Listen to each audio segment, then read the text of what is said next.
Hello les panafricaines et les panafricains, j'espère que vous allez bien. Aujourd'hui on se retrouve pour une vidéo toute spéciale et comme vous avez vu, je suis en compagnie de mon amie Gloria qui est une femme super talentueuse qui sait mettre, elle fait la modeste, qui sait mettre en valeur le cheveu crépus.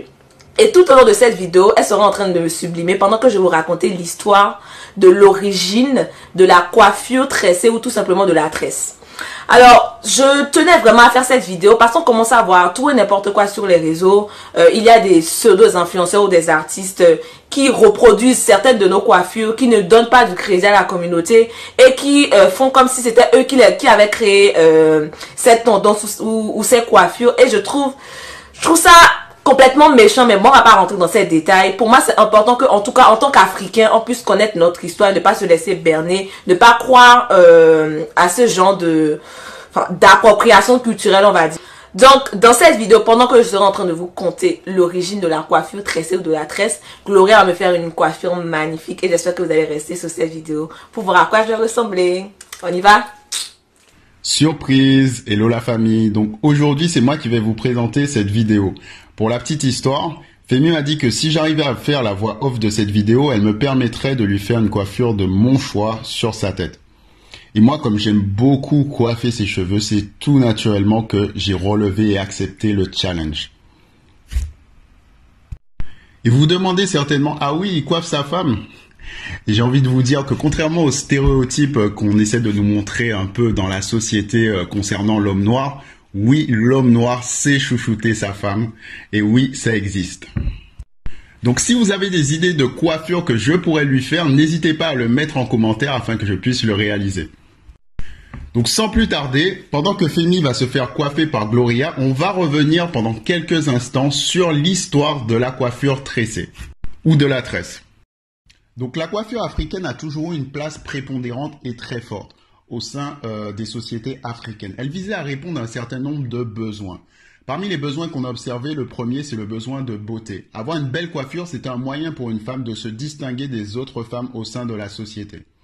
Les autres besoins que l'on a observés, c'est aussi ce besoin de protection et de conservation des cheveux. Se coiffer, avoir une belle coiffure, c'était assurer une protection à long terme de ses cheveux. Et enfin, un besoin qu'on en a observé, c'est un besoin de différenciation sociale. La coiffure, c'était une façon de marquer sa différence socialement par rapport aux autres dans la société. Et une fois que cela est dit, il est intéressant de se poser la question suivante. Mais d'où vient la tresse? De vous à moi, on sait que la tresse, elle vient d'Afrique. Mais est-ce qu'elle vient de l'Afrique juste avant l'esclavage ou est-ce que son origine est beaucoup plus lointaine que cela? Et c'est à cette question que l'on va tenter de répondre tout au long de cette vidéo. Et pour répondre à ces questions, l'archéologie a beaucoup à nous apprendre. Donc ce que je vous propose, c'est dans les prochaines minutes de s'attarder sur l'analyse de deux statuettes qui vont nous apporter des éléments de réponse. La première statue a été découverte en 1908 en Autriche par un certain Joseph Sambati qui effectuait des fouilles archéologiques. Il s'agit de la statue appelée la Vénus de Willendorf.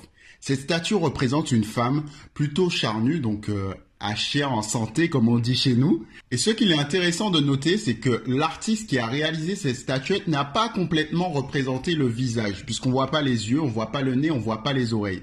Mais on observe la présence d'une couronne sur la tête de cette femme qui est composée de cubes, alignés verticalement et horizontalement. Ce qui nous laisse penser que ces cubes représentent sa chevelure, en l'occurrence une chevelure tressée. Et ça, à l'époque de la découverte de la statue, les Européens ne le savaient pas encore. La deuxième statuette que je vous propose d'étudier, c'est celle de la dame de Brassenpuis. Donc tout d'abord, on peut observer que c'est une très petite statuette, puisqu'elle fait un peu moins de 4 cm de hauteur. Elle est actuellement entreposée au musée de la préhistoire à Saint-Germain-en-Laye. Elle date d'environ moins 24 000 avant l'ère chrétienne. Et ce qu'il est intéressant de noter, c'est que cette statuette présente des similitudes avec celle d'Autriche, que l'on a étudiée au préalable. En effet, on constate la présence de cubes alignés parfaitement, horizontalement et aussi verticalement. Seulement sur cette dernière statue, on constate que les cubes alignés verticalement sont beaucoup plus longs. Et donc cette statuette présente aussi une chevelure tressée, mais beaucoup plus longue que la précédente. Et là aussi, les Européens à la découverte de cette statuette auront beaucoup de mal à comprendre de quoi il s'agissait. puisque dans un premier temps, ils appelleront cette statuette la Dame à capuche. Et vous vous demandez certainement comment ça se fait que ces statuettes aient été découvertes en Europe. À l'époque où elles ont été réalisées, donc on est aux alentours de moins 30 000 à moins 24 000 avant l'ère chrétienne, les Africains modernes commençaient à quitter le continent pour émigrer vers l'Europe. C'est pour ça que ces statuettes ont été retrouvées sur le continent européen. Et pour confirmer cette thèse de représentation en forme de cube de la tresse africaine, on va remonter un peu plus loin dans l'histoire. On va remonter à l'Égypte antique, l'Égypte des Kémètes. Et si on s'attarde sur cette période, on va constater que les statuettes réalisées par les artistes égyptiens de l'époque représentent la tresse africaine et nous donnent un petit aperçu de comment les femmes étaient coiffées à l'époque. Donc ce que je vous propose, c'est de nous attarder sur le cas de la reine Ahmès Néfertari, qui était l'épouse d'Ahmosis Ier, fondateur de la 18e dynastie. Et qu'on s'attarde sur les statues qui ont été réalisées par les artistes égyptiens de l'époque de la reine Ahmès Néfertari, on constate que ces statuettes présentent des similitudes avec les deux autres que je vous ai présentées précédemment. En effet, les tresses africaines sont représentées à l'aide de cubes alignés aussi bien verticalement qu'horizontalement. Et ça, c'est vraiment une caractéristique qui exprime une certaine continuité dans le temps des artistes africains. Et un autre élément important, c'est qu'au moment de la mort d'Ahmès Néfertari, les prêtres égyptiens qui ont réalisé le processus de momification ont refait entièrement ces tresses. Si bien qu'on les observe aujourd'hui, qui sont plutôt bien conservées sur cette momie que vous voyez affichée à l'écran. Et ces différents éléments présentés nous permettent incontestablement justement de montrer et de prouver l'origine africaine de la tresse. Et bien sûr, c'est très succinct, mais n'hésitez pas à accompagner ce que je vous dis de vos propres recherches qui vous permettront de creuser un peu plus en profondeur. Et il y a une autre coiffure qui était beaucoup utilisée par les femmes africaines à l'époque. Cette coiffure, c'est le tissage. À l'époque, on l'appelait Néba. Et oui, le tissage, ça date pas d'aujourd'hui, puisque c'est quelque chose qui était ancré dans nos cultures chez nous depuis bien longtemps, depuis l'Égypte antique. Et lorsqu'on parle de tissage ou de perruque, il est bon de mentionner qu'à l'époque, les tissages étaient tressés et se rapprochaient en tout cas des habitudes capillaires des femmes africaines de l'époque et étaient aussi en harmonie avec la culture africaine. Et là, à ce point dans la vidéo, vous dites certainement que vous me voyez venir. Mon objectif ici n'est pas de dénigrer toutes les femmes qui portent des tissages ou des perruques qui se rapprochent pas de leur chevelure naturelle.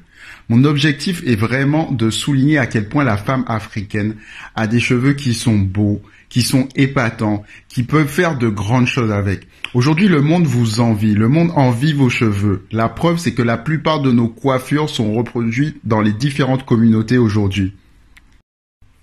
Il est important dans le contexte dans lequel on est aujourd'hui de racisme ambiant, il est important pour la femme africaine de porter ses cheveux naturels au quotidien. Porter ses cheveux naturels, c'est vraiment aujourd'hui un acte politique fort et engageant. Je sais que c'est pas quelque chose qui doit être facile pour les femmes, mais si on veut que ce processus de déconstruction puisse avoir lieu au sein de notre communauté, c'est quelque chose qui sera nécessaire, tôt ou tard.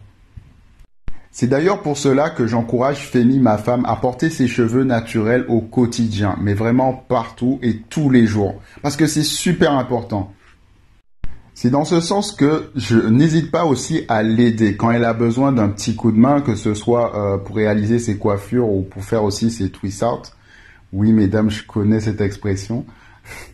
Parce qu'il est vraiment important pour nos femmes d'apprendre à manier et à se réapproprier leurs propres cheveux. Je sais que c'est un processus qui peut être long et assez fastidieux. Ça va prendre du temps pour les femmes de se réapproprier leurs cheveux, d'apprendre à les réutiliser. Et ça, voilà, c'est quelque chose qui s'inscrit dans le temps. Et nous, en tant qu'hommes, on a vraiment un rôle à jouer à ce niveau-là. Nous devons apprendre à complimenter nos femmes, afin qu'elles arrêtent de se sentir complexées, qu'elles puissent apprendre à commencer à s'aimer avec leurs cheveux naturels. Donc n'hésitez pas à complimenter vos femmes, à leur faire, à les saucer comme on dit chez nous, parce que c'est super important pour qu'elles gagnent en confiance et puissent s'assumer pleinement en tant que femmes africaines du 21e siècle. Et là, nous arrivons au terme de cette vidéo. Donc, je vous invite fortement à compléter tout ce que j'ai pu vous dire par vos propres recherches personnelles. Et là, assez parlé. On va se concentrer sur Femi qui est en train de finaliser sa coiffure. Donc là, Gloria est en train de procéder à une étape délicate, à savoir celle de l'enfilage des perles. Donc, elle a pu réaliser l'enfilage de part et d'autre du visage de Femi. Et là, elle va s'attaquer à l'enfilage sur la partie supérieure. Donc, la coiffure est bien réussie. Et Femi, cette coiffure la sublime totalement. Et sa coiffure est vraiment mise en avant par les magnifiques boucles d'oreilles qu'elle porte. Et c'est ça qu'on veut voir. Des femmes africaines comme Femi, ma femme, qui sont sublimées par leur coiffure et qui n'hésitent pas au quotidien à porter fièrement leurs cheveux naturels, reflet de leur identité.